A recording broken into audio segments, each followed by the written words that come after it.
Hello दोस्तों, आप सभी का स्वागत है अपने YouTube channel Shamli study point में। बीए फाइनल ईयर समाजशास्त्र पेपर 2 सामाजिक अनुसंधान की पद्धतियाँ,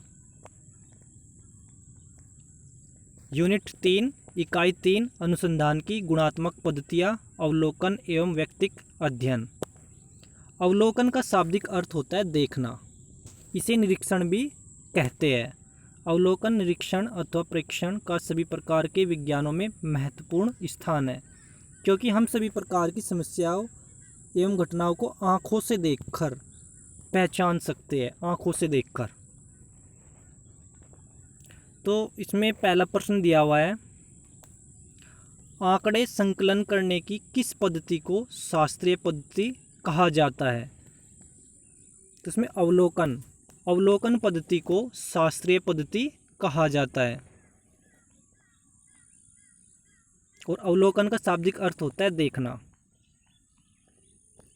C.A. मोजर के अनुसार अवलोकन का अर्थ है, तो अवलोकन का अर्थ होता है आँखों का प्रयोग करना। आँखों का प्रयोग करना, क्योंकि यहाँ पे दिया था अवलोकन का शाब्दिक अर्थ होता है देखना, निरीक्षण भी कहते हैं, और समस्याओं एवं घटनाओं को आँखों से देखकर पहचान सकते हैं। तो इसलिए इसका क्या हो जाएगा? अवलोकन का अर्थ है आँखों का प्रयोग करना। किसने कहा विज्ञान अवलोकन से प्रारंभ होता है तथा उसे सत्यापन के लिए अंततः आवश्यक रूप से अवलोकन पर ही पुनः लौट आना पड़ता है? तो ये कहा था गुड एवं हैट ने। निम्नलिखित में से कौन सी एक अवलोकन की विशेषता नहीं है? मानव इंद्रियों का प्रयोग ये तो होता है, निष्पक्षता ये भी होता है, प्रत्यक्ष अध्ययन ये भी होता है। तो इसमें कहा कि कौन सी विशेषता नहीं है, तो इसमें आ जाएगा द्वितीयक सामग्री का संकलन। तो ऑप्शन बी इसका राइट है, क्योंकि ये विशेषता नहीं है द्वितीयक सामग्री का संकलन।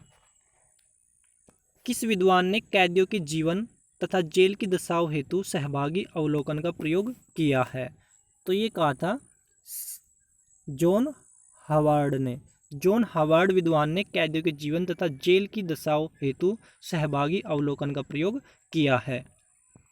किस पद्धति को सहभागी अवलोकन के नाम से जाना जाता है? नरजाति लेखन पद्धति।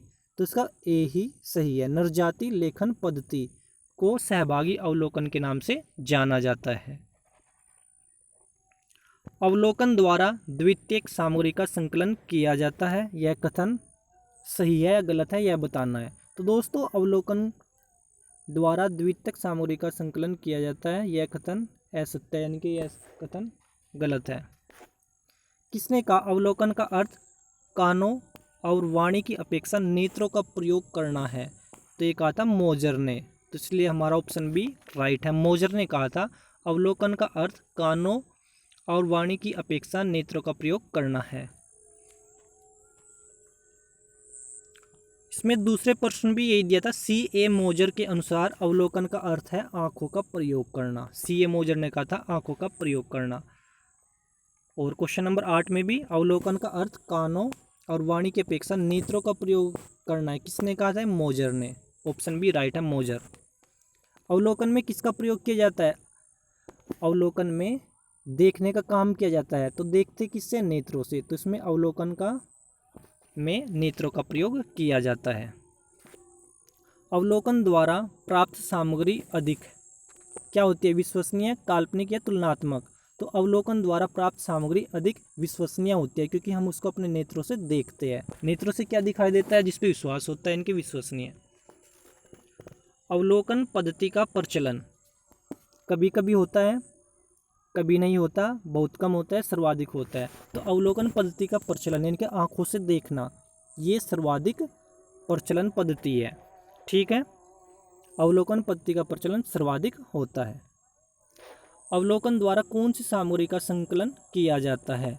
तो अवलोकन के द्वारा प्राथमिक सामग्री का प्रयोग किया जाता है, क्योंकि सबसे पहले हम क्या करते हैं? अपनी आंखों से देखते हैं। तो देखने को क्या बोले? प्राथमिक सामग्री।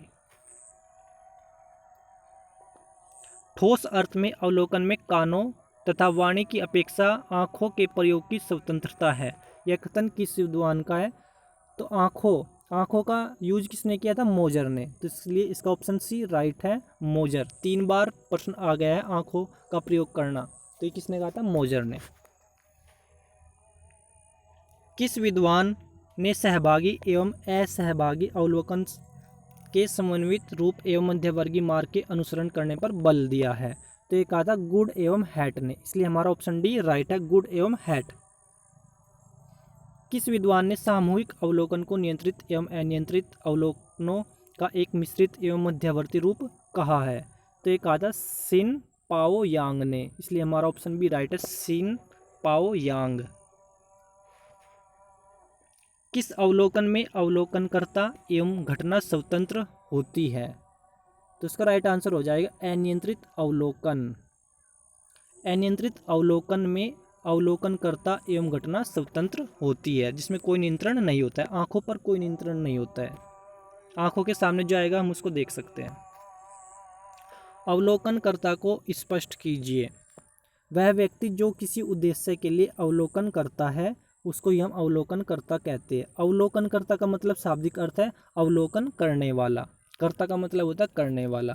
तो वह व्यक्ति जो किसी उद्देश्य के लिए अवलोकन करता है अवलोकनकर्ता कहलाता है, इसलिए हमारा ऑप्शन ए राइट है। नियंत्रित अवलोकन में किस डिवाइस का प्रयोग नहीं होता है? अनुसूची का प्रयोग बिल्कुल होता है, यांत्रिक उपकरणों का प्रयोग बिल्कुल होता है, समाज मिति ये गलत दिया भाई, समाज मिति का हम प्रयोग नहीं करते हैं, प्रश्नावली का भी प्रयोग होता है। तो इसमें पूछा है नियंत्रित अवलोकन में किस डिवाइस का प्रयोग नहीं होता है, तो इसमें होता है, इसमें नहीं होता है समाज मिति का प्रयोग, इसलिए हमारा ऑप्शन सी राइट है। व्यक्तिक अध्ययन पद्धति का प्रयोग किसके लिए नहीं किया जा सकता?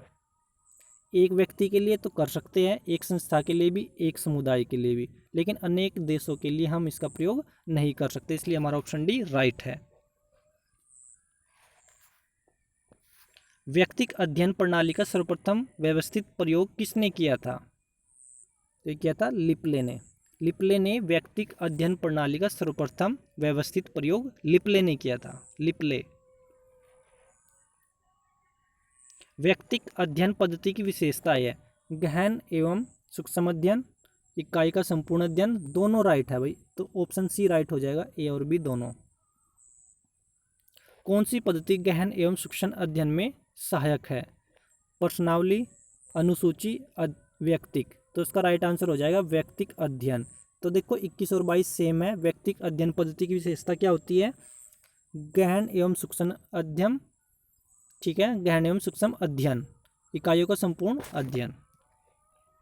व्यक्तिक अध्ययन पद्धति द्वारा किस प्रकार के तथ्यों का संकलन किया जाता है? संख्यात्मक, गुणात्मक, वर्णनात्मक या प्रयोगात्मक? तो व्यक्तिक अध्ययन, किसी व्यक्ति का अगर हम अध्ययन करेंगे किसी आदमी का, तो हम उसके गुण ही तो देखेंगे ना कि वो गुणवान है या नहीं है, क्या क्या गुण है, तो इसलिए इसका राइट आंसर हो जाएगा गुणात्मक। व्यक्तिक अध्ययन पद्धति गुणात्मक विश्लेषण का एक रूप है जिसमें एक व्यक्ति, एक परिस्थिति या संस्था का सावधानीपूर्वक तथा पूर्ण विश्लेषण किया जाता है। यह परिभाषा किस विद्वान से संबंधित है? तो यह है ओडम से, तो इसका राइट आंसर हो जाएगा ओडम। समाजशास्त्र में व्यक्तिक अध्ययन पद्धति का प्रयोग सर्वप्रथम किसने किया था? तो सबसे पहले किया था हर्बर्ट स्पेंसर ने। समाजशास्त्र में व्यक्तिक अध्ययन पद्धति का सबसे पहले प्रयोग किया था हर्बर्ट स्पेंसर ने, इसलिए हमारा ऑप्शन डी राइट है, हर्बर्ट स्पेंसर। निम्नलिखित में से कौन सा व्यक्तिक अध्ययन का एक दोष है? तो इसका सबसे बड़ा दोष होता है सीमित अध्ययन, इसका केवल हम सीमित ही कर सकते हैं, वृहत अध्ययन नहीं कर सकते, नापक्षता पूर्ण कर सकते हैं, इसका केवल हम सीमित अध्ययन करते हैं, यह एक दोष है। यह किसने कहा है? व्यक्तिक अध्ययन पद्धति एक सामाजिक सूक्ष्मदर्शक यंत्र है, तो ये कहा था बर्गेस ने। बर्गेस ने कहा था व्यक्तिक अध्ययन पद्धति एक सामाजिक सूक्ष्मदर्शक यंत्र है, इसलिए हमारा ऑप्शन ए बर्गस राइट है।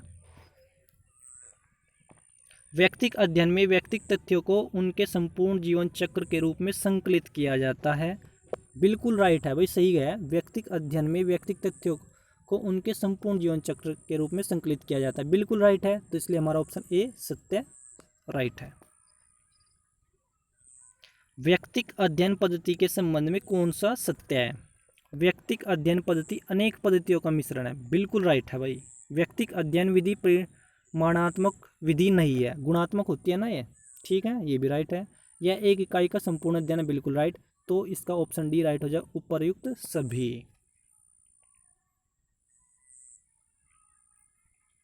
निम्नलिखित में से असत्य कथन छांटिए। व्यक्तिगत अध्ययन पद्धति में निर्देशन विधि का प्रयोग किया जाता है, भाई पहला इसमें गलत है, तो यही असत्य है, इसलिए हमारा ऑप्शन ए राइट हो जाएगा। व्यक्तिगत अध्ययन पद्धति में निर्देशन विधि का प्रयोग किया जाता है, यही इसमें गलत दिया हुआ है। सही जोड़े मिलाओ। उद्देश्य के आधार पर साक्षात्कार, इसका हो जाएगा निदानात्मक साक्षात्कार। सूचनादाताओं की संख्या के आधार पर साक्षात्कार को बोलते हैं हम व्यक्तिगत साक्षात्कार। व्यक्ति के आधार पर साक्षात्कार होता है अल्पकालिक साक्षात्कार। संरचना के आधार पर होता है संरचित साक्षात्कार, इसलिए हमारा ऑप्शन ए राइट है, 1 2 3 4। ठीक है, ये सारे के सारे राइट है, ए का 1, बी का 2, सी का 3 और डी का 4।